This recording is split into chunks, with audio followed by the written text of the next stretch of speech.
Hello students,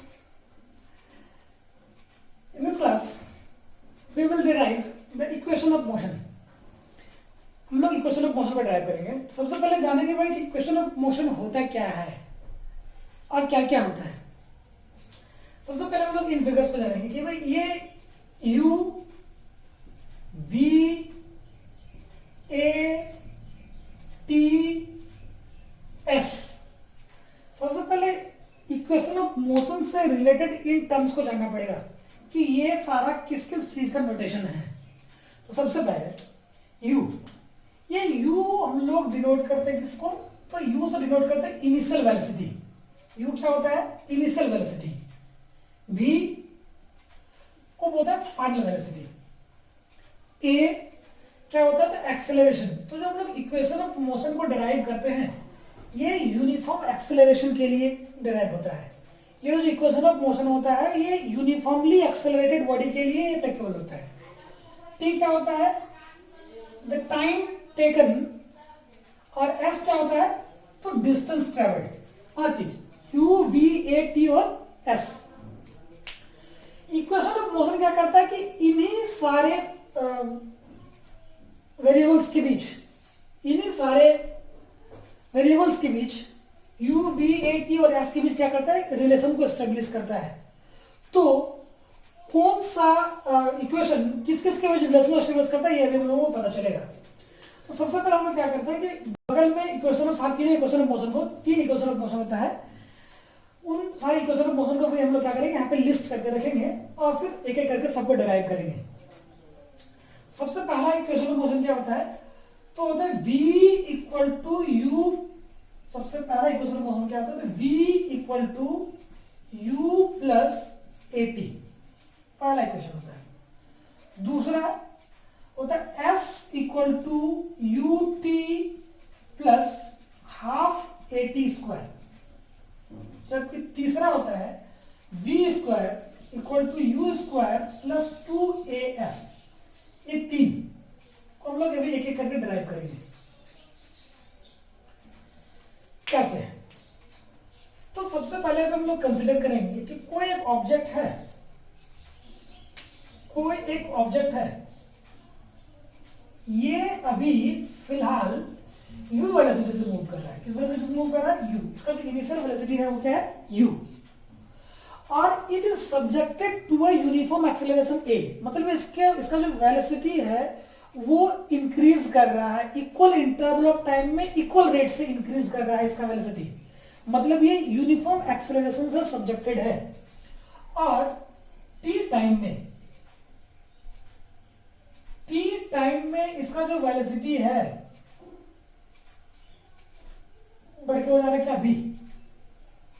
with in the time t, क्योंकि uniform acceleration a से subjected है, और t टाइम में इसका जो वेलोसिटी वो क्या हो जा रहा है, v हो जा रहा है. तो इसलिए हम लोग डिफिनेशन ऑफ एक्सेलरेशन से जानते हैं. From the definition of acceleration क्या होता है, a equals to final velocity minus initial velocity is divided by t. Cross multiply करेंगे, a t equal to v minus u. इस u को हम लोग इधर क्यों ले आएंगे, क्या मिलेगा, v equal to u plus a t. This is the first equation of motion, जो किसको कैलकुलेट किया जा सकता है, वेलोसिटी को. कब, जब हम लोग उसका इनिशियल वेलोसिटी जिस यूनिफॉर्म एक्सेलरेशन से वो सब्जेक्टेड है वो पता होना चाहिए, और कितने टाइम तक के लिए वो ट्रेवल कर रहा है वो पता हो, तो हम लोग किसको कैलकुलेट कर सकते हैं, तो v को कैलकुलेट कर सकते हैं. इस फर्स्ट इक्वेशन ऑफ मोशन को हम लोग ड्राइव कर लिए. दूसरा इक्वेशन ऑफ मोशन किसको बताता है, तो ये s किसको रिप्रेजेंट करता है, तो डिस्टेंस ट्रेवल्ड को. हम लोग जानते हैं कि डिस्टेंस ट्रेवल्ड का फॉर्मूला होता है. दूसरे को हम लोग ड्राइव करेंगे. डिस्टेंस ट्रेवल्ड का जो फॉर्मूला होता है क्या होता है, डिस्टेंस ट्रेवल्ड का जो फॉर्मूला होता है क्या होता है, तो average velocity into time. Average velocity क्या है और उसका टाइम. तो इसलिए हम लोग जानते हैं एवरेज वेलोसिटी के लिए पहले एक्सप्रेशन पड़ेगा, और इसका कंडीशन यहाँ पे इसको फिर से बना रहे कि ये u इनिशियल वेलोसिटी चल रहा था, v फाइनल हुआ, एक्सेलरेशन a है, टाइम t था। तो इसका हम लोग जानते हैं कि एवरेज वेलोसिटी क्या होता है, तो u plus v by two, u plus v by two. तो यहाँ पर डिस्टेंस को कैसे नोट करना है, s से, s इक्वल टू क्या हो जाएगा एवरेज वेलोसिटी, तो u प्लस v, अब लोगों ने अपने नोट्स में लिखा है v हुआ होगा, एवरेज वेलोसिटी का क्या एक्सप्रेशन होता है, तो u plus v by two into time. Obviously अभी हम लोग करेंगे टाइम को कैसे रिप्रेजेंट करेंगे, तो t से, ठीक है, इस टाइम को कैसे रिप्रेजेंट करेंगे, t से क्रॉस मल्टीप्लाई करेंगे, सॉरी ब्रैकेट किसको अंदर ले चलेंगे, ये क्या हो जाएगा, u को भी t से मल्टीप्लाई करेंगे ut, और ये इससे मल्टीप्लाई करेंगे क्या हो जाएगा vt। तो या तो ऐसा करते हैं, इस u, और हम लोग फर्स्ट इक्वेशन में पूछ रहे पड़े v का वैल्यू क्या है, तो u प्लस at, u इस v की जगह पे क्या लिखा है, तो u plus at is divided by two into t। अब इस t को से मल्टीप्लाई करेंगे तो क्या मिलेगा, s equal to ut, sorry चलो u प्लस u क्या हो जाएगा, तो 2u। अब मल्टीप्लाई करेंगे, ये क्या हो जाएगा, तो 2ut प्लस at स्क्वायर, इसको मल्टीप्लाई करेंगे, इससे मल्टीप्लाई करेंगे 2ut हो गया, इससे मल्टीप्लाई करेंगे तो क्या हो जाएगा, at square is divided by 2। Obviously ये 2 इंडिविजुअल दोनों से डिवाइड होगा, एक बार हम लोग इसको इससे भी डिवाइड करेंगे और इससे भी डिवाइड करेंगे, इससे डिवाइड करेंगे तो ये 2 क्या हो जाएगा, कैंसिल आउट हो जाएगा। s का जो एक्सप्रेशन आएगा क्या आएगा, s equal to ut plus half of at square, ये इसका एक्सप्रेशन होता है।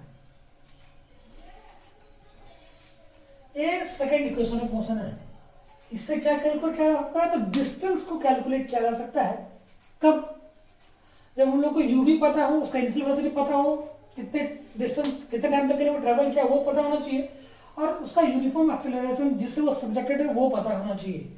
थर्ड इक्वेशन में हम लोग देख रहे हैं ये इसमें से t गायब है, t नहीं है, मतलब ऑब्वियसली हम लोगों को क्या करना पड़ेगा, इसी इक्वेशन में से क्या करना पड़ेगा, तो t को हम लोग एलिमिनेट कर देंगे, ध्यान रखना है। थर्ड इक्वेशन को डेराइव करते हैं हम लोग को क्या करना होता है, इस इक्वेशन सेकंड इक्वेशन में से हम लोग t को सब्स्टिट्यूट कर देंगे, t को हटाएंगे, तो हम लोगों को क्या करना पड़ेगा, t की जगह पर दूसरी चीज को पुट करेंगे, मतलब t को एलिमिनेट करना है, तो इसलिए हम लोग को क्या मिल जाएगा, थर्ड इक्वेशन ऑफ मोशन मिलेगा। कैसे, तो second of equation of motion में सिर्फ t का वैल्यू को पुट करना है, सेकंड को भी हम लोग कैलकुलेट हो चुका, थर्ड। तो सेकंड इक्वेशन ऑफ मोशन क्या है, तो s equal to ut plus half at square. t का वैल्यू क्या होगा, इसलिए हम लोग इससे कैलकुलेट कर सकते हैं t का वैल्यू, v इसको u को धर जाएंगे, क्या हो जाएगा, तो v minus u is equal to at, इधर मल्टीप्लाई में इधर आगे क्या हो जाएगा, डिवाइड, तो t का जो वैल्यू मिलेगा क्या मिलेगा, v minus u by a। तो u जो v का जो वैल्यू, t का जो वैल्यू मिलेगा क्या मिलेगा, v minus u is divided by a plus half of a, t का वैल्यू क्या है, तो v minus u by a का स्क्वायर, क्योंकि यहाँ पे क्या है, t का स्क्वायर है। अभी हम लोग इसको करेंगे, इसको ब्रैकेट के अंदर लेके चलेंगे, u into v, u v minus u square is divided by a equal to half of a। हम लोग जानते हैं कि भाई यदि a बाई बी का होल स्क्वायर होता है तो इसको हम लोग ऐसे भी लिख सकते हैं, a square by b square भी लिख सकते हैं, a square by b square भी लिख सकते हैं, तो इसलिए a स्क्वायर दोनों में होगा, v माइनस u का भी स्क्वायर होगा बाई a स्क्वायर, तो इसलिए यहाँ पर दो a है ना, ये एक a इस एक a से क्या हो जाएगा, कैंसिल आउट हो जाएगा। तो अभी जो मिलेगा हम लोग को एक्सप्रेशन क्या मिलेगा, तो u v minus u square is divided by a plus half of, check इसको हम लोग खोलेंगे तो क्या मिलेगा, v square a minus B का होल स्क्वायर क्या होता है, a माइनस बी का whole square, a square minus 2ab plus B square minus 2ab plus B square is divided by A. Obviously इन दोनों का जो एलसीएम होगा, उसको 2 को यहाँ लिख दे रहा है, इन दोनों का जो एलसीएम होगा वो क्या होगा, तो 2a होगा। इन दोनों का जो एलसीएम होगा क्या होगा, 2a होगा। इस ऑब्वियसली कैसे मल्टीप्लाई करना पड़ेगा, तो 2 से मल्टीप्लाई करना पड़ेगा। ये क्या हो जाएगा, 2uv माइनस 2u स्क्वायर, ठीक है, plus v square minus 2uv plus u square, ये है ना। यहाँ पे प्लस 2uv और माइनस 2uv क्या हो जाता है, कैंसिल आउट हो जाता है। और इसको आगे अभी हम लोग सॉल्व करेंगे तो क्या मिलेगा, यहाँ पे s इक्वल टू क्या बचा, तो v square minus 2u square plus u square क्या लगा, तो minus u square by 2a। Obviously इसको सॉल्व करेंगे तो ये क्या हो जाएगा, v square minus u square equal to 2as। इस u स्क्वायर को उधर के ले जाएंगे, क्या करेंगे, इसमें जोड़ देंगे, क्या लिखेंगे हम लोग, v square equal to u square plus 2as। ये क्या होता है, third equation of motion. Third equation of motion. अभी इन सारी इक्वेशन ऑफ मोशन को हम लोग एक और मेथड से डिराइव करेंगे, वो होगा ग्राफिकल मेथड।